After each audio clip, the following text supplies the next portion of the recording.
Здраво! Денес на серија 4 ќе ви покажеме како се вади решение за нострификација и еквиваленција на свидетелства и диплома за средно образование стекнато во странство. Државјанин на Република Македонија кој во странство завршил средно образование или завршил одделна година од средното образование има право да бара нострификација или признавање на еквиваленција во согласност со Законот за средно образование, доколку со меѓународните договори не е поинаку определено. Странски државјанин и лице без државјанство има право да бара нострификација или признавање на еквиваленција на свидетелство стекнато во странство. Одиме на веб страницата на Националниот портал за e-услуги uslugi.gov.mk. Натискаме најави се и ни се отвара делот за најавување каде претходно сме веќе регистрирани. Во полето корисничко име го впишуваме нашето корисничко име, што вообичаено е наша емаил адреса, и во полето лозинка ја впишуваме нашата лозинка. Потоа кликаме на најави се. Со завршувањето на оваа акција ќе дојдеме до страната на нашиот профил на Националниот портал за e-услуги. Овде ја бираме опцијата Пронајди услуга и од подменито ја бираме опцијата Образование и обуки. А потоа одиме на следното подмени Школска.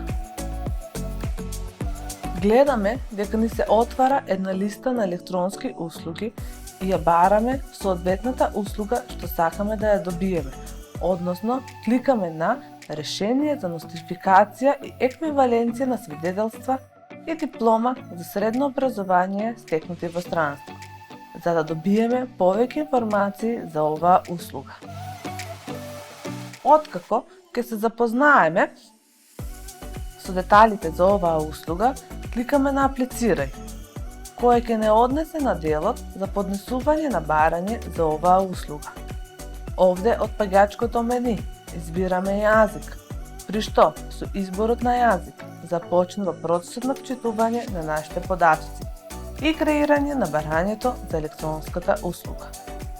По вчитувањето на нашите податоци, порталот за оваа услуга ни бара да продолжиме надолу со пополнување на празните полиња, односно, освен веќе пополнетите полиња, порталот ни бара и улица и број телефон кои доколку ги има, автоматски ќе се пополнат од профилот на барателот на Националниот портал за e-услуги. Потоа следува да се одбере какво решение да се донесе, односно признавање, еквиваленција или признавање и еквиваленција. Следно се бира дали решението да се издаде и во хартија со да/не одговор. Доколку се одговори со да, ќе се отвори поле за да се напише адресата за достава на хартиеното решение. Понатаму, во барањето од паѓачкото мени се бира завршена година, прва, втора, трета или четврта.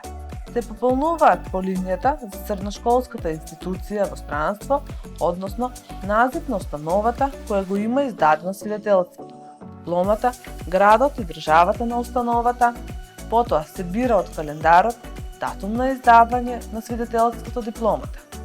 Следува поле за регистарски број на свидетелството дипломата и на крај се штиклира изјавата со кликање на неа. Следен чекор е да се кликне на поднеси, при што ни се покажува веќе креираното барање, и следен чекор е да се кликне на потврди. Постои и опција да се зачува веќе креираното барање за покасно да се поднесе. Тоа се прави преку кликање на зачувај, но и да се откаже истото со кликање на откажи. Потребно ќе биде кон барањето да се прикачат и потребните документи кои се детално опишани во услугата и да се изврши плаќање во износ од 3250 денари за оваа услуга. Максимален рок за добивање на оваа услуга е 60 дена од аплицирањето.